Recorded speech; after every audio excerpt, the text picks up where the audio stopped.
दोस्तों, आज की डरावनी कहानी उस जगह के बारे में है जिसे धरती का स्वर्ग बोला जाता है, कश्मीर।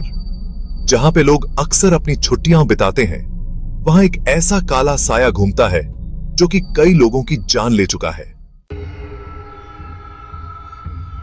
कश्मीर की वादियों में ठंडक और खूबसूरती जितनी प्यारी लगती है, वहां की रातें उतनी ही रहस्यमयी और खौफनाक होती हैं।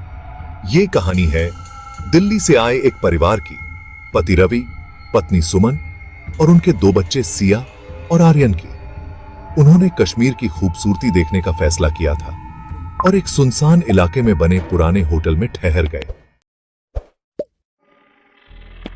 रात का समय था। चारों लोग अपने अपने कमरों में सो रहे थे। होटल का मालिक एक बूढ़ा आदमी था जिसने जाते जाते बस इतना कहा था, रात के वक्त कमरे से बाहर मत निकलना। यहां एक पुरानी आत्मा का साया है जो हर साल अपना शिकार करती है। लेकिन परिवार ने उसे पागल समझकर हंसी में उड़ा दिया। रात के 2 बजे सिया की अचानक नींद खुली। उसे लगा जैसे किसी ने उसके कान के पास धीरे से फुसफुसाकर कहा, बाहर आओ।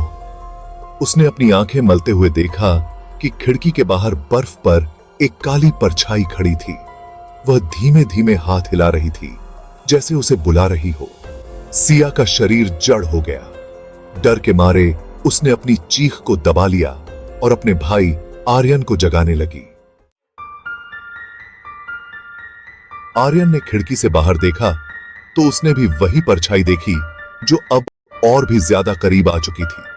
उस परछाई का चेहरा नजर नहीं आ रहा था, बस लंबे उलझे हुए बाल थे और आंखों की जगह सिर्फ काले गड्ढे थे। उसने एक पुरानी टूटी हुई घड़ी अपने हाथ में पकड़ी थी, जिसकी सुइयां एक अजीब सी आवाज कर रही थीं।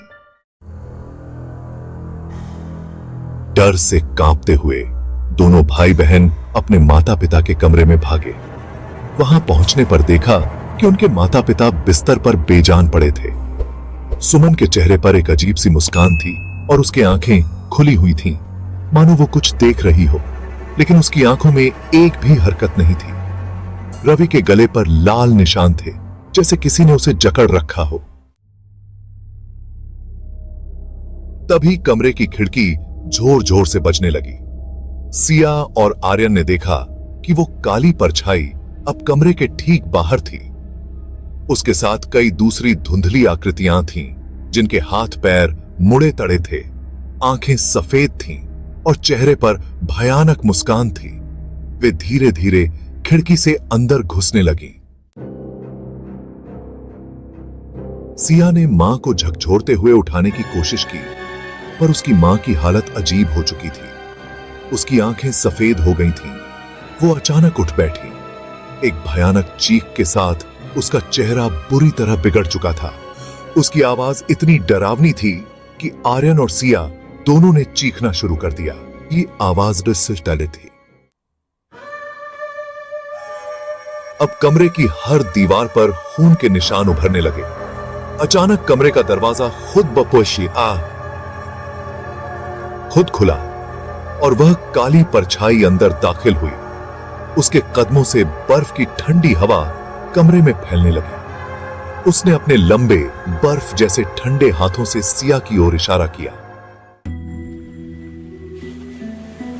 आर्यन ने सिया को बचाने की कोशिश की, पर जैसे ही उसने उस परछाई को छूने की कोशिश की, उसके हाथ नीले पड़ गए।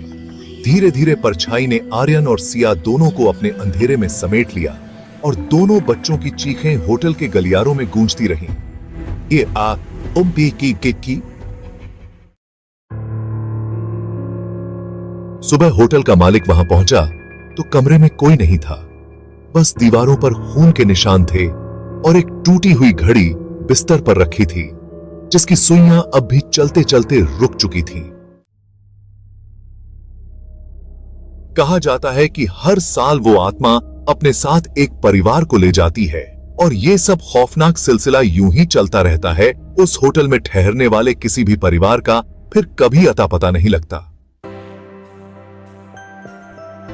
और भी दिल दहलाने वाली कहानियां सुनने के लिए मेरे चैनल स्टोरी ली को सब्सक्राइब करें।